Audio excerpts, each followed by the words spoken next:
So here's what nobody tells you about the justice system. We spend our whole lives thinking it works like it does on TV, right?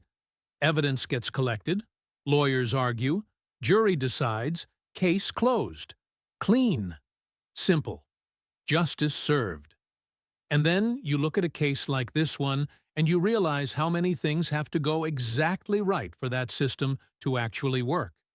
How many tiny decisions made by tired people on random Wednesdays can change everything. This is about Hae Min Lee. And I need to say that right up front, because here's the thing that bothers me about how this case gets talked about. It becomes about everything except her. It becomes about podcasts and legal theories, and whether you're on team this or team that. But before any of that, there was an 18-year-old girl who had her whole life ahead of her. January 13th, 1999, at Woodlawn High School in Baltimore. Hae Min Lee disappears after school. Just doesn't show up to pick up her cousin like she does every single day. Doesn't call. Doesn't come home. 4 weeks later, her body was found in Leakin Park. And what happens next is going to occupy courts, lawyers, journalists, and millions of people arguing on the internet for the next 2.5 decades. Stay with me on this, because I know you've probably heard about this case.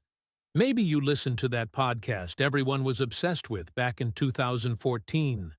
Maybe you saw the headlines when the conviction got vacated, then reinstated, then vacated again.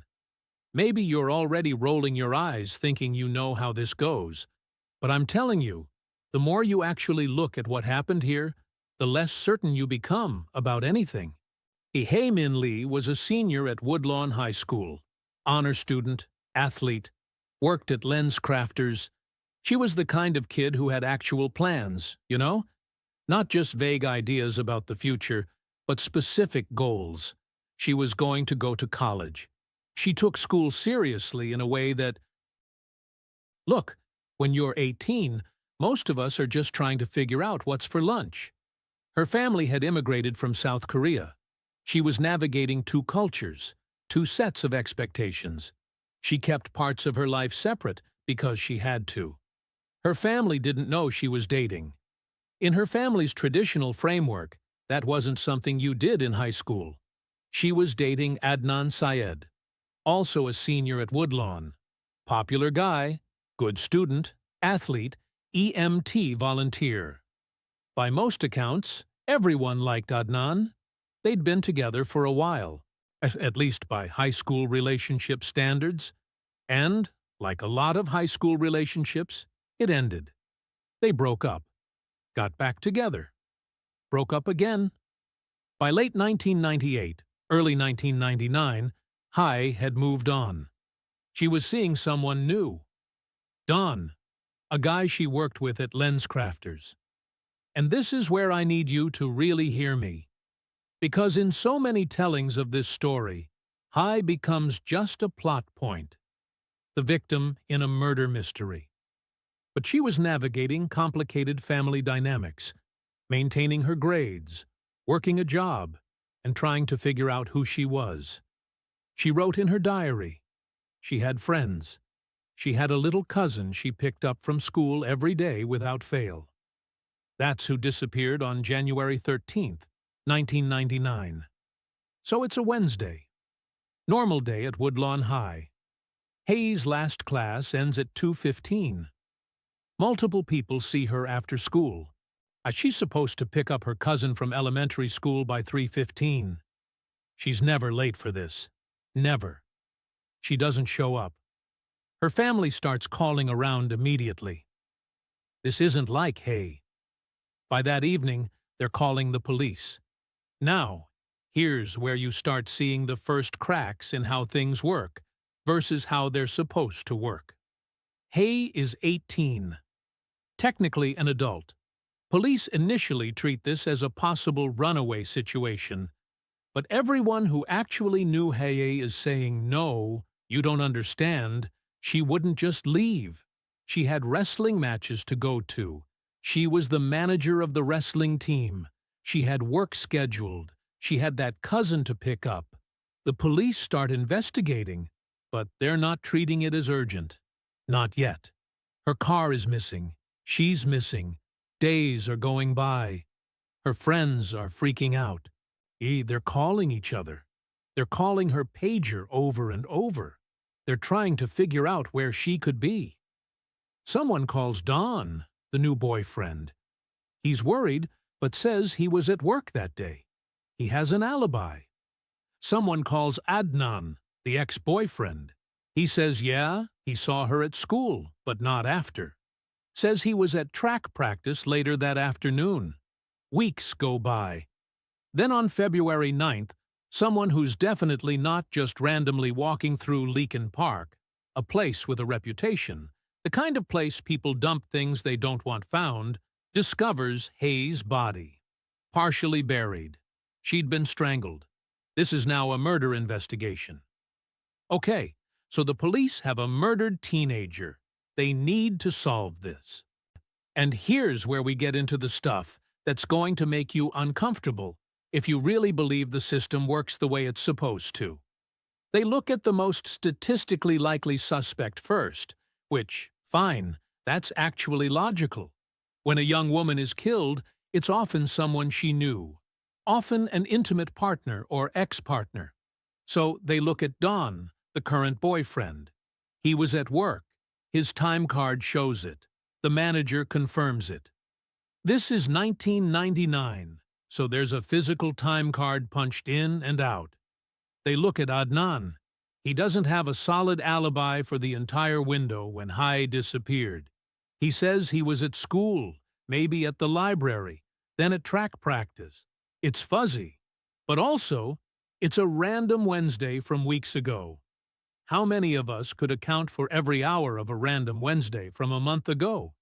Then they get a call. A guy named Jen comes in with her lawyer. She says her friend Jay told her he helped Adnan bury Hae's body. Wait, what? Jay. Okay, Jay is complicated. He was friends with Adnan, sort of. They weren't best friends. They knew each other. Jay sold some weed. He was more peripherally in their social circle. Police bring Jay in, and Jay tells them a story. He says Adnan killed Hae, showed him the body in the trunk of her car, and that he helped Adnan bury her in Leakin Park. He gives them details, lots of details. And here's where my frustration starts building. Because Jay's story changes. Multiple times. He tells the police one version, then another version. Then, at trial, another version. The timeline shifts. Where things happened shifts. How things happened shifts. But the core of it stays the same. Adnan did it. Jay helped bury the body. Now, the police have their case. They have Jay's testimony. They have cell phone records. This is 1999. Cell phones are new. Cell tower technology is new. And they have records showing Adnan's phone was in the area of Leakin Park that evening. They have Adnan's lack of a solid alibi. They arrest Adnan Syed, February 2000, a little over a year after Hae's death. Adnan Syed goes on trial for her murder.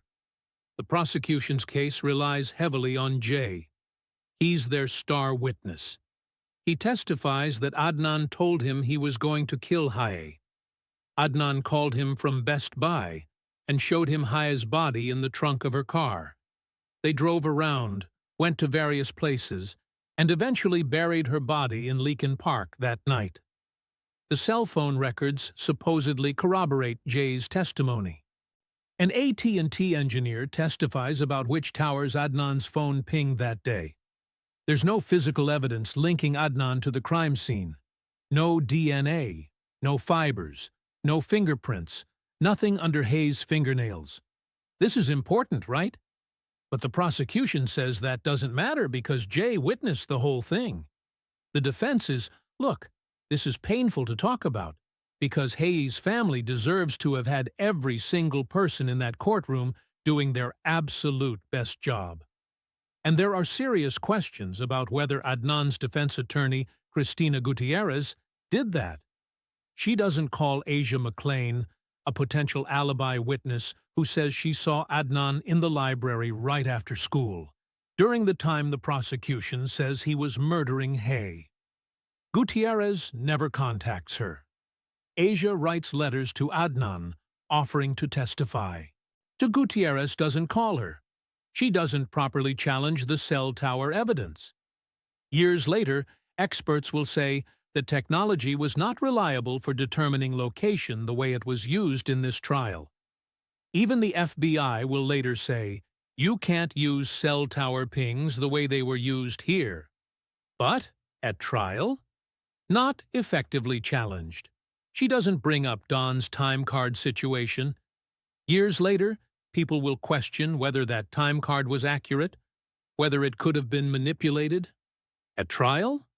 Not mentioned. The prosecution paints a picture. Adnan was a scorned ex-boyfriend. Hae had moved on. He couldn't handle it. He snapped. Premeditated murder driven by jealousy and wounded pride. The defense argues, where's the evidence? Where's the motive that makes sense? This is a good kid with no history of violence. And the only evidence is one witness whose story keeps changing. The jury deliberates for 2 hours.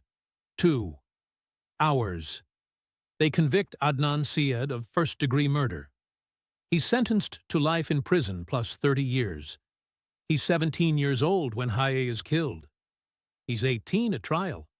So that should be the end of the story, right? Case solved. Justice served. Everyone moves on. Except Adnan maintains his innocence. His family believes him. They appeal. The appeals go nowhere for years. Then, in 2014, a journalist named Sarah Koenig launched a podcast called Serial. First season, 12 episodes, all about this case. It becomes massive. Everyone's listening. Everyone's arguing about whether Adnan did it.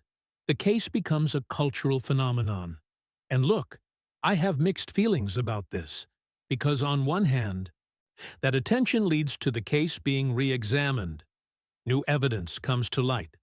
Legal experts start questioning the conviction. On the other hand, Hae's family has made it clear how painful this has been for them. Every new podcast episode, every Reddit thread, every think piece is another reminder of the worst day of their lives. The attention does lead to new legal proceedings. In 2016, a judge granted Adnan a new trial based on ineffective assistance of counsel, specifically the failure to contact Asia McClain and to challenge the cell tower evidence properly. But then, the state appeals that decision. In 2019, Maryland's highest court reinstated the conviction. The cell tower issue doesn't matter enough. The Asia McClain testimony doesn't change the outcome. Adnan remains in prison. Then, in 2022, and 23 years after Hae's death, something major happens. The Baltimore City State's Attorney's Office files a motion to vacate Adnan's conviction. Not because they're saying he's innocent, but because they've discovered problems with the original investigation. They've found evidence that wasn't disclosed to the defense, evidence about other possible suspects. One of them allegedly threatened Hae, saying, "I'm going to kill her shortly before she died." This information was in the police file, but was never given to the defense. That's a Brady violation. Prosecutors are required to turn over evidence that could help the defense. There are also new questions about Jay's testimony and his credibility. In September 2022, a judge vacated Adnan's conviction. He's released after 23 years in prison. Hae's family is devastated. But they feel like they weren't properly notified. They feel like justice for Hae is being reversed. But then, in March 2023, prosecutors dropped all charges against Adnan Syed. They say they're not confident in the integrity of the conviction. So after all this time, all these court proceedings, all this public attention, Adnan Syed is a free man. The conviction is gone. But Hae Min Lee's murder remains officially unsolved. Here's what I keep coming back to. Hae Min Lee deserved justice.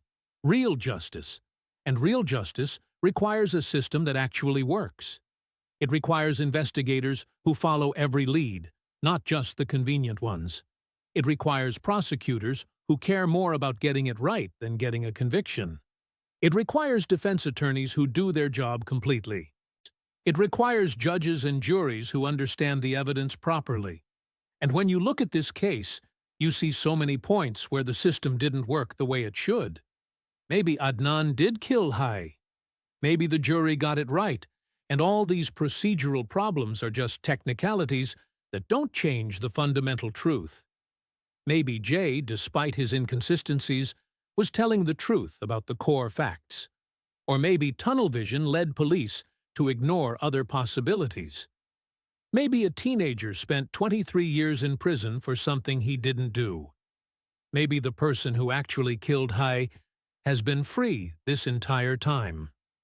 The thing that frustrates me most is that we'll probably never know for sure now.